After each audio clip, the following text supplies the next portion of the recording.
May kapangyarihan ang Bureau of Internal Revenue or BIR para simutin ang pera ng mga taxpayers sa bangko. Yun yung issuance ng warrant of garnishment or bank garnishment. Pwedeng mangyari ito sa mga taxpayers under audit investigation ng Bureau of Internal Revenue na na-issuean po ng Letter of Authority or LOA. So in our today's HEC video po, pag-aaralan po natin kung paano maiiwasan yung warrant of garnishment o yung pagsimot ng pera natin sa bangko ng mga taxpayers. So ito po yung tinatawag na Final Decision on Disputed Assessment or FDDA. Ito po yung ibibigay ng Bureau of Internal Revenue through Regional Director kung ang nag-audit po sa inyo ay RDO or Assessment Division ng Revenue Region. But usually, ang nag-audit naman sa mga taxpayers ay under po ng Revenue Region. Ini-issue po ito ng Regional Director after po ng filing of the protest ng taxpayer sa Final Assessment Notice. Okay? So itong issuance ng Final Decision on Disputed Assessment ay ito yung due process sa pag-i-issue ng tax assessment sa isang taxpayer na nasubject sa Letter of Authority or LOA na in-issue po ng Bureau of Internal Revenue. Pag na-issuean ka ng LOA, ang ibig sabihin nun, duda yung BIR kung nagbayad ba tayo ng tamang buwis o hindi. So hindi naman po agad-agad na sisimutin ng BIR yung pera natin sa bangko. Pag nabigyan ka na po ng Final Assessment Notice or Final Decision on Disputed Assessment. Kasi meron tayong tinatawag na tax remedies. Pag nakareceive po kayo ng Final Decision on Disputed Assessment or FDDA, may dalawang options po ang taxpayer. Dalawang options. Number 1 po is mag-file po ng judicial protest sa Court of Tax Appeals or CTA within 30 days. Within 30 days from the date of the receipt of the FDDA or Final Decision on Disputed Assessment. So, kung magpa-file kayo ng protest sa CTA or Court of Tax Appeals, kailangan nyo ng tax lawyer para matulungan kayo sa pag-draft ng judicial protest at filing ng protest nyo sa CTA. Or, not both, or, pipili lang kayo, magpa-file po kayo ng motion for reconsideration or request for reconsideration sa opisina ng Commissioner of Internal Revenue. Kay Commissioner, Honorable Commissioner of Internal Revenue sa national office niya. Within 30 days pa rin from the date of the receipt of the Final Decision on Disputed Assessment. So, paano pala, sir, masasubject sa garnishment yung bank accounts nating mga taxpayers ng BIR? Ito pa yung Revenue Memorandum Order Number 26 Series of 2016, dated June 13, 2016. At ang subject niya po ay Policies and Guidelines in Handling Disputed Assessment. Jump na po tayo dito sa number 15. Ito po. Sa number 15 po ng RMO number 26-2016, nandito yung mga instances kung paano magiging subject na sa garnishment yung ating bank accounts. So, an assessment, yun po yung notice of discrepancy, final assessment, preliminary assessment notice, final assessment notice, and final decision on disputed assessment. An assessment shall become final, executory, and demandable due to, among others, the following grounds. Yung failure ng taxpayer to file a valid protest within 30 days from the receipt of the formal letter of demand and final assessment notice. Ito yung assessment notice before the issuance of the final decision on disputed assessment ng BIR Regional Director sa isang taxpayer. So, hindi pa naman ito kagad-agad na subject sa collection ng Bureau of Internal Revenue through bank garnishment. Magiging subject lang po siya sa collection ng BIR through bank garnishment kapag hindi po nag-file yung taxpayer ng valid protest within 30 days.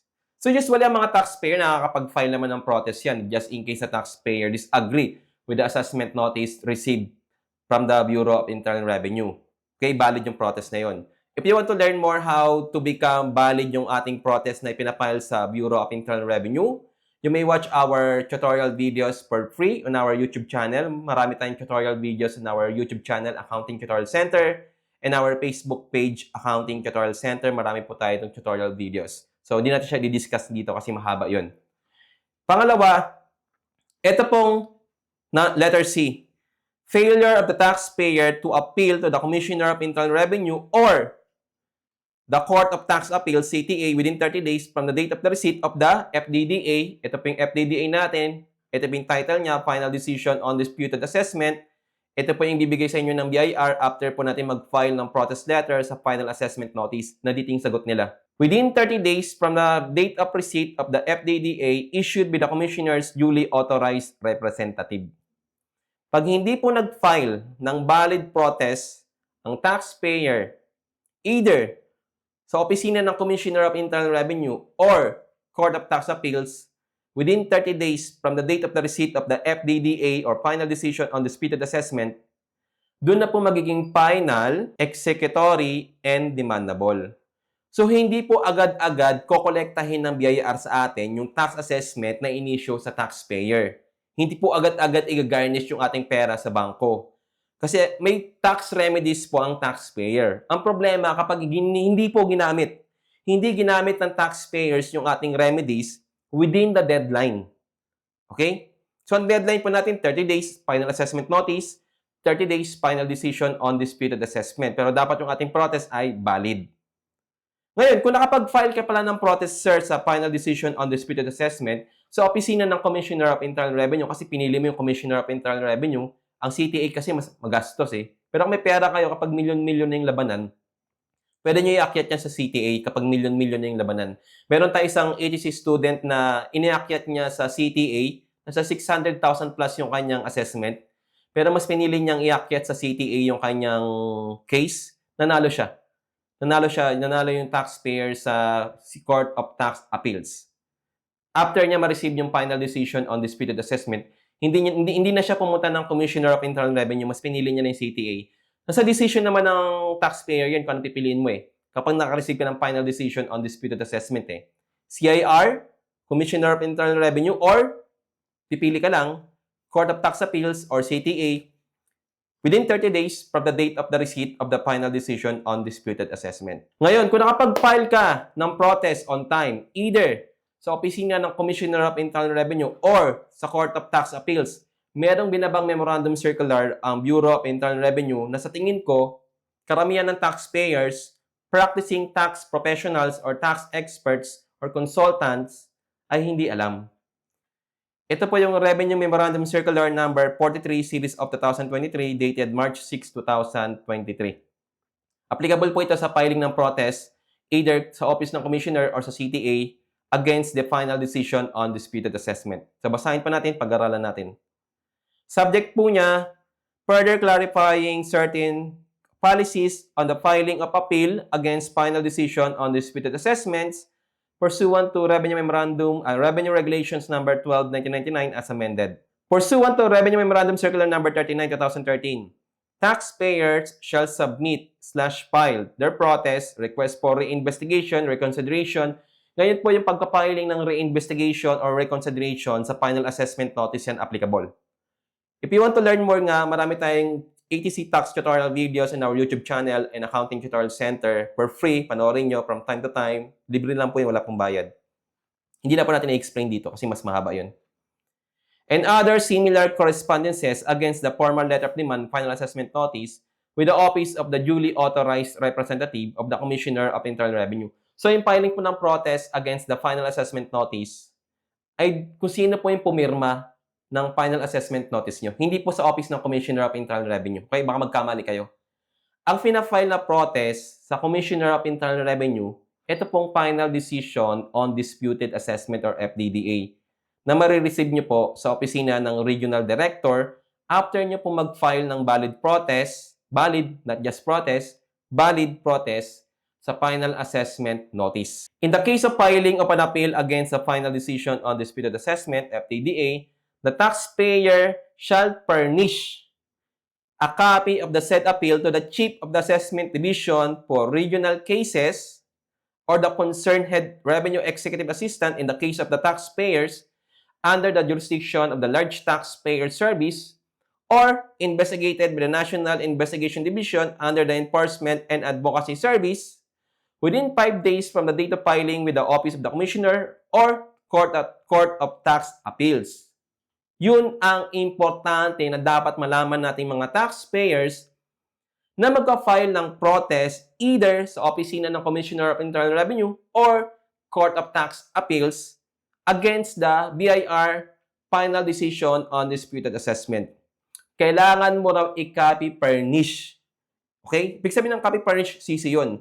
Yung copy ng protest letter mo na ipapasa mo doon sa Commissioner of Internal Revenue or doon sa judicial protest mo na ipapasa mo doon sa Court of Tax Appeals, bibigyan mo daw ng kopya sino? Bibigyan mo daw ng kopya si Chief of the Assessment Division in the case of the regional cases or Head Revenue Executive Assistant for the Large Taxpayer Service or Enforcement and Advocacy Service in case of the National Investigation Division. Bakit mo sila bibigyan ng kopya, sir? Hindi naman pinaliwanag dito ng Commissioner of Internal Revenue. Siya po pumirma dito. Ito si Commissioner of Internal Revenue, currently si Sir Romeo D. Lumagi Jr. Bakit mo sila bibigyan ng kopya, sir? Hindi naman pinaliwanag. Kasi ganito nangyayari sa practice. Yung Assessment Division and other divisions of the Bureau of Internal Revenue, nag-a-assume sila na yung final decision and disputed assessment na in-issue sa isang taxpayer ay naging final, executory, and demandable kasi, letter C, hindi raw nakapag-file yung taxpayer ng valid protest sa opisina ng Commissioner or the Court of Tax Appeals within 30 days kasi wala silang nakukuhang kopya. Pag-file mo ng protest sa Commissioner, hindi naman a-actionan kagad ni Commissioner yun. Hindi niya kagad babasahin yun. Tatambak lang doon. Okay, sa Court of Tax Appeals, pag-file mo ng judicial protest, hindi naman kagad i-inform ng CTA yung BIR. So, walang knowledge yung Chief Assessment Division and other divisions ng BIR na nakapag-file pala ng valid protest on time yung taxpayer sa opisina ng Commissioner sa Court of Tax Appeals within 30 days from the date of the receipt. Therefore, hindi pala siya final, executory, and demandable. Kaya nga lang sa practice, ang nangyayari nga, nag-a-assume sila. Nag-a-assume sila yung Assessment Division, yung Head Executive Assistant na yan. Nag-a-assume sila na hindi nakapag-file yung taxpayer ng valid protest sa CIR at sa Court of Tax Appeals after ma-receive ng taxpayer yung final decision, this one, final decision on disputed assessment. Therefore, under Revenue Memorandum Order Number 26/2016, yan ay pagiging final, executory, and demandable. Therefore, under our assumption, subject na yan sa collection. Nagiging subject yan sa collection yung ating assessment na nare-receive sa BIR kapag naging final, executory, and demandable. Ito yung listahan kung paano siya magiging final, executory, and demandable. Yung letter C, ino-operate ng ibang BIR division, nag-a-assume kasi sila na hindi tayo nakapag-file ng protest on time sa CIR or sa CTA from the date of the receipt of the final decision on disputed assessment within 30 days. So, nagbaba yung BIR ng Revenue Memorandum Circular number 43 series of 2023. Para i-inform natin sila. Tayo mag-i-inform, sabi ng BIR, Commissioner, within 5 days daw from the date of filing with the Office of the CIR or the Court of Tax Appeals, i-copy furnish daw natin ng copy ng protest letter natin si Chief of the Assessment Division in case of regional cases, Head Revenue Executive Assistant in the case of Large Taxpayer Service, o kaya naman si Enforcement and Advocacy Service in case of National Investigation Division. Either lang sa tatlo. Para ma-inform sila na hindi pa final, executory, and demandable yung in-issue sa ating final decision on disputed assessment. And therefore, hindi dapat sila mag-issue ng warrant of garnishment. Tsaka yung warrant of distraint tsaka levy. So, paano mo ngayon sila, sir, ika-copy furnish? Gagawa po tayo ng covering letter. Ito po yung covering letter natin. May covering letter siya. Alam niyo naman siguro yung covering letter. May business practice tayo. Yung covering letter niya, yan. Naka-address po yan sa Chief Assessment Division in case of regional cases. Tapos, i-attach mo sa likod yung copy ng protest letter mo na i-file mo sa CIR or judicial protest sa Court of Tax Appeals para ma-inform si Chief Assessment Division and other division ng BIR na hindi pa final, executory, and demandable yung ating final decision on disputed assessment na na-receive sa BIR. Therefore, hindi dapat nila kolektahin yan through garnishment tsaka WDL. So, itong copy nating request letter ay free. Ibibigay po namin yan ng free of charge. Wala na pong bayad na edit yan. I-send po namin sa email nyo. Once nag-avail kayo ng ating RWB book, How to Strategic Handling and Surviving Your BIR Tax Audit Investigation. More than 600 pages po ito. At ang topic po natin dito ay from letter of authority hanggang final decision on disputed assessment. May mga actual tax cases po tayo dito ng assessment, DOA, protest letters, para pwede nyo magamit, mapag-aralan, just in case meron kayong current tax audit investigation from the BIR, naka-receive ka ng letter of authority. And aside from our RWB book, meron tayong exclusive ATC video. Hindi lang itong video na to kasi itong video na to for public purposes. Meron tayong exclusive lang on our website na ma-access nyo lang using your RWB book to explain step by step yung contents ng ating RWB book na sa more than 30 videos yun. More than 30 videos. So, anytime, anywhere, basta meron kang internet access in device, ma-access nyo to, mapag-aaralan nyo anytime. Lalo na kung meron kayong tax audit investigation. And, meron tayong mga copies ng protest letters, editable, na sisend namin sa email ninyo. Like the protest letter for the final assessment notice, pwede siya edit. I-send po namin yung sa email ninyo once you avail our RWB book po. Pati na rin po itong request letter na covering letter para pa magpa-file kayo ng protest letter sa CIR and the Court of Tax Appeals, gagamitin nyo itong covering letter para i-copy furnish yung assessment division and other division ng Bureau of Internal Revenue. So, sinabi naman natin dito na pursuant to the provisions of Revenue Memorandum Circular Number 43-2023. Alam na nila yun. Okay? So, ito ay na-edit to. I-edit nyo lang yung pangalan ng BIR Office Division na pag-sendan nyo, pati yung pangalan sa baba ng signatory. So, avail na po ng ating RWB book. Investment fee is 9,999 only. Package na po yun. Wala na pong ibang babayaran. Free delivery na po tayo in the Philippines. Visit our website, atcbebe.com, to learn more about our RWB book and to order your RWB book. Free delivery po tayo nationwide. Or you may message us on our Facebook page, Accounting Tutorial Center, para kung may gusto kayong malaman our RWB book before placing your order, pwede naman po, message lang muna kayo. Okay? Ngayon, ang suggestion namin, wag lang kayo mag-copy furnish sa assessment division in case of regional cases. Mag-copy furnish din po kayo sa opisina ng Regional Director, Legal Division, and Collection Division. Kasi yung mga opisina na yun o division na yun, sila kasi yung may knowledge dito sa final decision on disputed assessment or assessment na ibinibigay sa mga taxpayers. Si Collection Division, malamang siya ang kokolekta ng ating assessment sa pag-aakalang final executory and demandable na pala yung FDDA na na-receive natin. So, wag mo lang i-copy furnish si Assessment Division. Ang nire-recommend namin sa practice, i-copy furnish mo din si Collection Division, Legal Division, pati yung opisina mismo ng Regional Director na pumirma o nag-issue ng FDDA natin. Ngayon, hindi naman natin sila kilala isa-isa. Hindi natin alam kung sino sila. Gagawin niya, pupunta po sa BIR website. Ito po yung BIR website. Punta lang po sa BIR website. Click nyo lang po yung About Us. Tapos Transparency Seal. Tapos po, BIR Officials. Ito po, click nyo lang.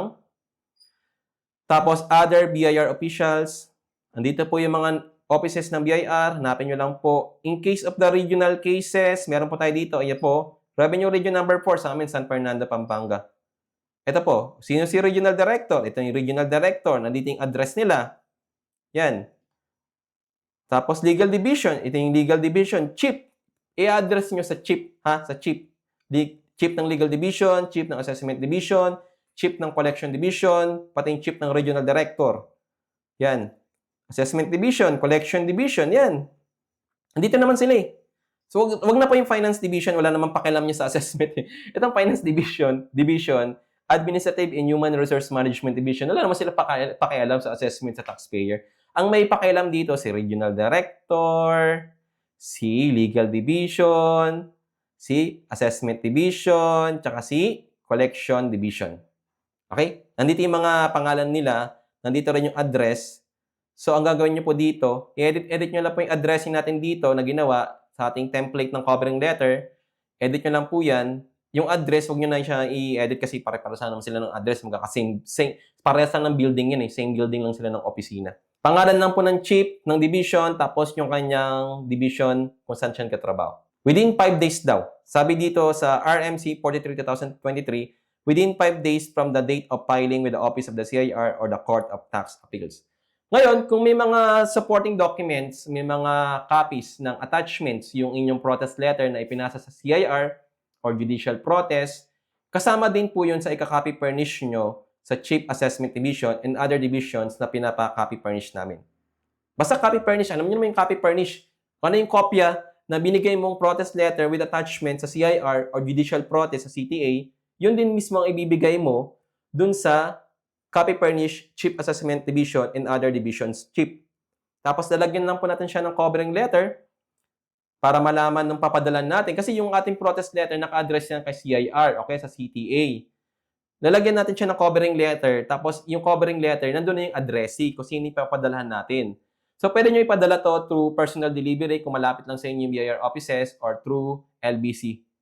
LBC po. Okay? So, if you want to learn more how to handle your own BIR tax audit, lalo na kung na-receive ka ng letter of authority now, mag-aral po kayo. Hindi na po uso ngayon yung mangmang. Mag-aral po kayo. May mga actual tax cases po tayo dito na pinag-aaralan. Hindi siya by the book, but by real world. Yung actual tax cases po. May mga actual tax assessment tayo dito, actual LOA. So, yun po yung pinag-aaralan natin dito sa ating Accounting Tutorial Center, our education company. May mga templates po tayo na free. I-send po namin sa email ninyo. Actually, may mga templates din dito eh. Pero kung para hindi na kayo mag-type pa, ibibigay namin yung templates on your email. Once you availed and paid our RWB book po. Na-edit yun. Tapos may support pa tayo sa ating Facebook page Messenger, Accounting Tutorial Center, kung meron kayong tanong. May exclusive tayong support para lang sa mga RWB book owner natin. Free shipping tayo nationwide in the Philippines. Visit our website, atcbebe.com. And I hope marami po kayo natutunan sa ating topic now, how to avoid the BIR bank garnishment. Maraming salamat po. Kita-kits po tayo sa mga other tutorial videos natin and visit our YouTube channel and Accounting Tutorial Center to learn more about the BIR tax compliance. Bye-bye! See you po!